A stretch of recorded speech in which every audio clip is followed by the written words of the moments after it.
When you see the hijab at the Women's March and all that, and knowing what you came from, it must absolutely enrage you. Oh, it's very sad. It saddens me because when I see what the American public is trying to sell our daughters and our future generations as acceptable without recognizing the ramification of it.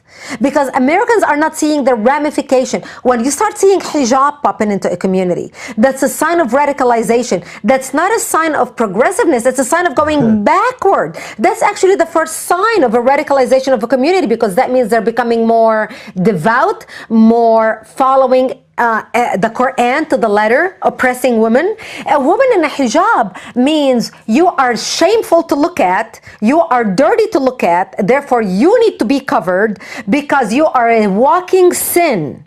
So if I am tempted to look at you or to rape you, you made me rape you because you made me see your ankle because it flashed a little bit under the hijab, and therefore you deserve to be raped, or you deserve to be beaten, or you deserve to be abused. What message are we sending our daughters? Yeah.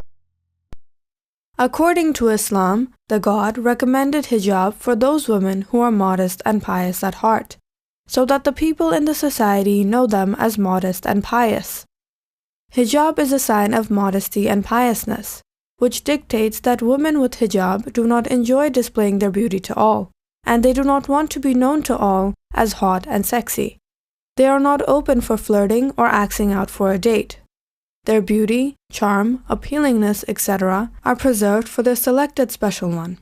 It is a lifestyle, and believing women feel dignified in hijab as it empowers them, gives them authority and control over the viewership of their beauty. And women who follow this lifestyle feels insulted, disrespected, and undignified when their hijab is questioned. Hijab cannot be imposed on anyone, because if hijab is forced or imposed on anyone, then that hijab will be deceptive and hypocritical, and that person may end up doing things which may bring shame on this holy dress code. Hijab has to come from within, with integrity and understanding. And the God knows what people have in their heart. If someone is not modest and pious inside, their hijab of outside is meaningless. You see, one day I was invited to a Christian school to speak, and it was a girls' school. So I went to speak to them, and the first question they told me is, "Why do you have a beard? Why do you have a beard?" So I said, "What do you mean?" They said, "No, these are Talibans." So Allah put it in my mind. This was a pure Christian school. You know, they had idols that they have, little pictures and portraits and so on. I said, you know, to be very honest with you, we follow the prophets.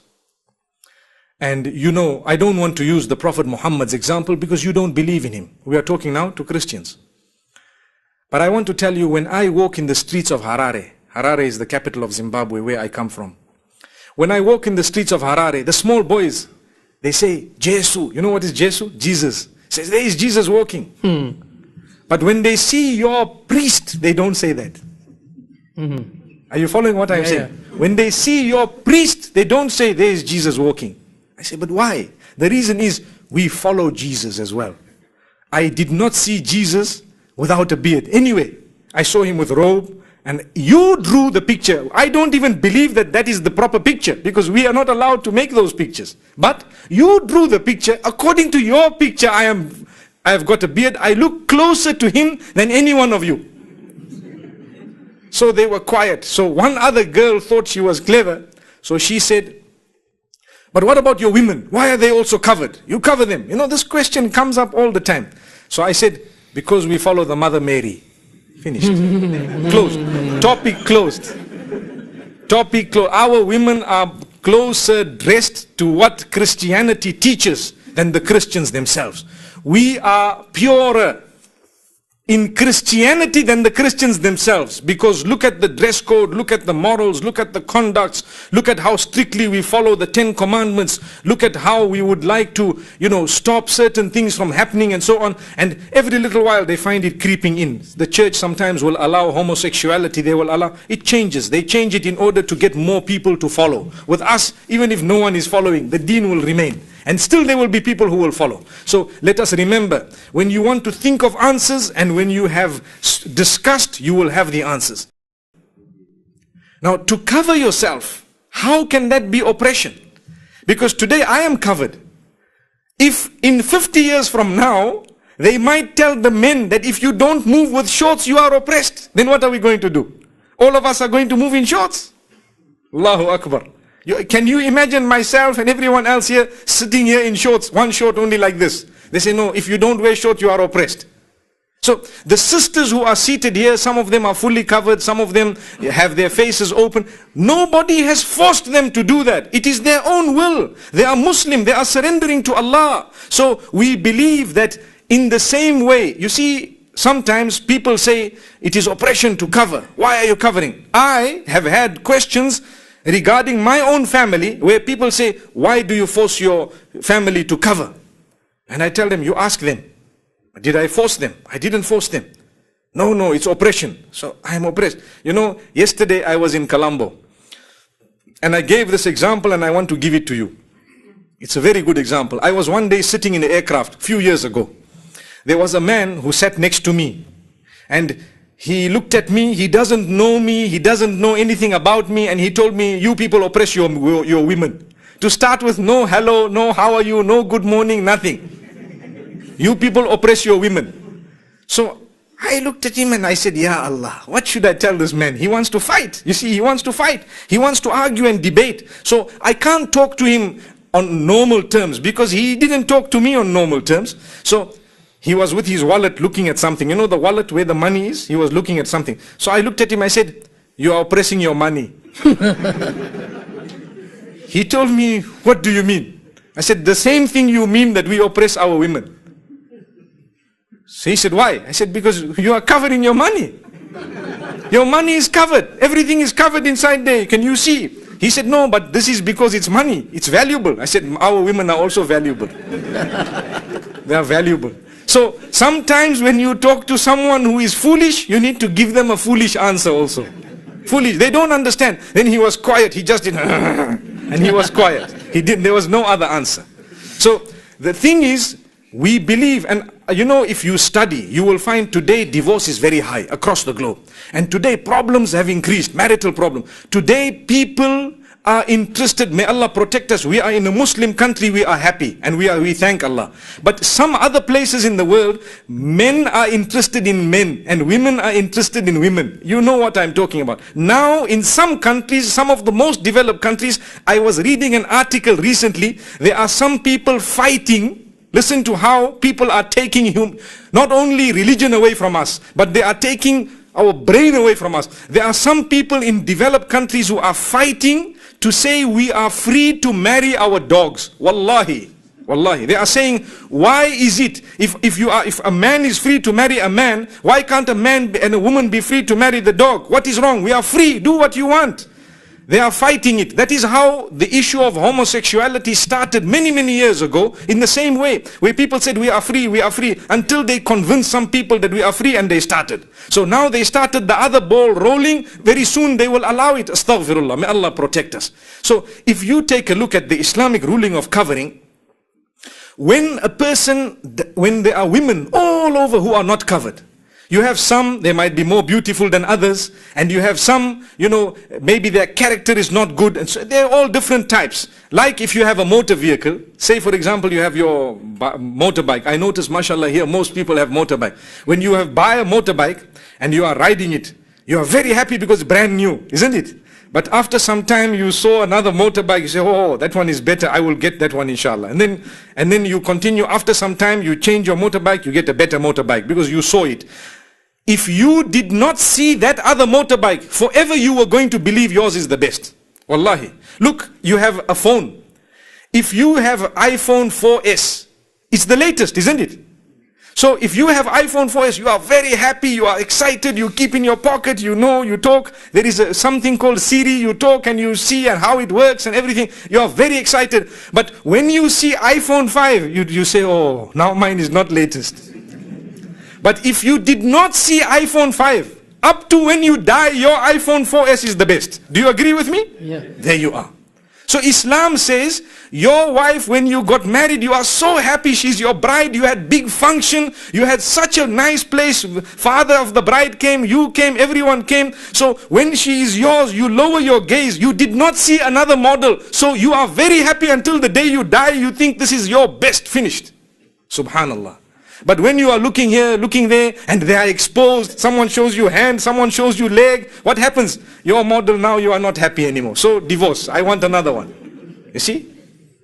And this is why it's happening on the globe. So Allah says, put nice clothing, so your beauty is covered, so it is appreciated. Other men, they will look down, women must look down, and the issue of lowering gaze is not only for women, both for women and for men. Lower your gaze. You don't have to stare someone, look them up, down, up, down. No. In Islam, we don't do that. So people say, no, you are free. Wallahi, now, there are laws which in some countries they are saying, when you stare at someone, it can be called sexual harassment. So they want to jail you for looking. They want to jail you for looking. Islam from long has told us that be respectful. What is wrong? Now they are telling us, no, Islam is barbaric. How can they say that you are not allowed to look? But themselves they are saying that if you're looking at me too much, you are being very, very, you are being abusive. Sexual abuse. May Allah protect us. So we need to know the issue of dress code. We can answer them with logic, not with religion. Put religion on one side. We talk with logic to say, look, if you have someone, like I said a few days ago also in one of my talks, that you see the hair of a woman, when no woman's hair is showing, when someone gets married, that hair is so valuable, it attracts him, he looks at it, he appreciates it, and so on. But when everyone's hair is open, one uses Head and Shoulders, the other one uses Pantene, the other one uses this, Palmolive, and someone uses different thing. One hair is flying this side, one hair is flying that side. So what you have, you can't appreciate it, because if you see your wife's hair, you say, no man, but that other one I saw was better than this. So you're not happy. So the best solution is just cover yourself. And the best solution is lower your gaze. And this is why we believe firmly you need to work hard to be happy with what you have. Islam teaches us contentment. Be happy with what you have. Because wallahi, if you are not happy with what you have, your race will only end when you die. You will keep on running. Someone, for example, they have a nice cell phone, a mobile phone. It's okay. Every time latest one comes, you want it, you want it, you want it, you want. When will it stop? When you die, it stops. You see? If you follow what is latest, but if you have this phone, it is fulfilling your purpose, you need it maybe for email, for SMS, you need it for this, for that, whatever your purpose is, it is fulfilling, stay with it.